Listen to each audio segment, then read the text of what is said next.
Welcome. তোমরা ঠিকই thumbnail দেখেছো। থাম্বনেলে যেটা বলেছি সেটাই ঘটতে চলেছে।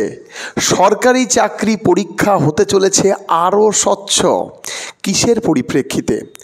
কেন্দ্র সরকারি পরীক্ষায় দুর্নীতি আটকানোর জন্য কেন্দ্র সরকারের এক নয়া বিল, সরকারি চাকরি পরীক্ষায় দুর্নীতিযুক্ত বিল কিন্তু পাশ হলো লোকসভায়।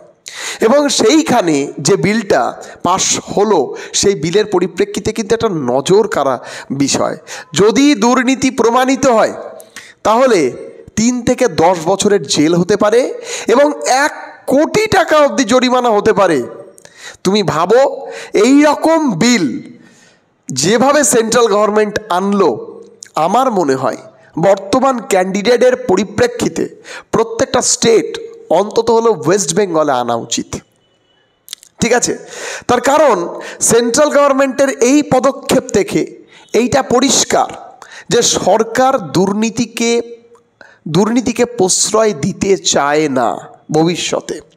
এবং কেন্দ্র সরকারের স্টাফ সিলেকশন হোক এবং ইউপিএসসি হোক এবং অন্যান্য পরীক্ষা হোক, ভ্যাকেন্সি কম থাকতে পারে, কিন্তু সিলেকশন প্রসিডিওর চেয়ে তুলনামূলক রাজ্যর চাইতে অনেকটা স্বচ্ছ, সে বিষয়ে কোনো সন্দেহ নেই।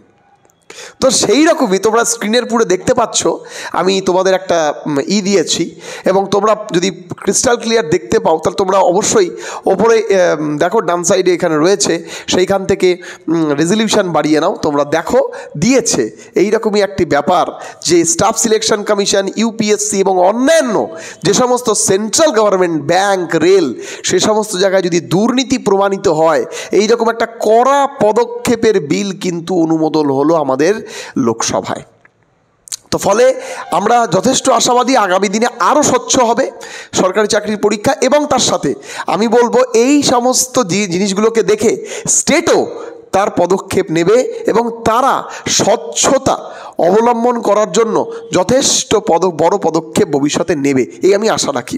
আর প্রথমেই বলি, আমরা কখনোই দুর্নীতির জন্য স্পেসিফিক একটা ব্যক্তিকে দায়ী করতে পারি না।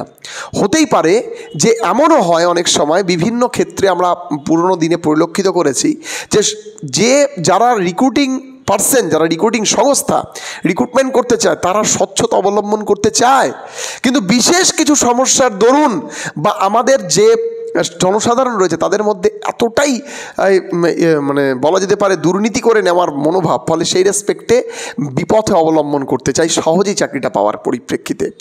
তো আমি বলবো যে আগামী দিনে হয়তো আমাদের রাজ্যও প্রতিটা পরীক্ষা কম্পিউটারাইজড করবে এবং করা উচিত, কারণ বর্তমান যুগে কোনো ক্রমেই হাতে কলমে পরীক্ষার স্বচ্ছতা যাচাই হয় না। তো সেই পরিপ্রেক্ষিতে এটা খুব ভালো নিয়ম।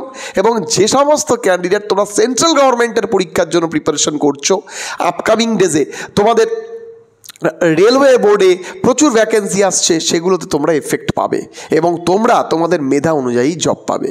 সবাই খুব ভালো থেকো, সুস্থ থেকো। এটা একটা খুব গুরুত্বপূর্ণ ইনফরমেশনস যেটা তোমাদের সাথে আমরা শেয়ার করলাম। সবাই খুব ভালো থেকো, দেখা হবে আবার পরবর্তী ভিডিওতে।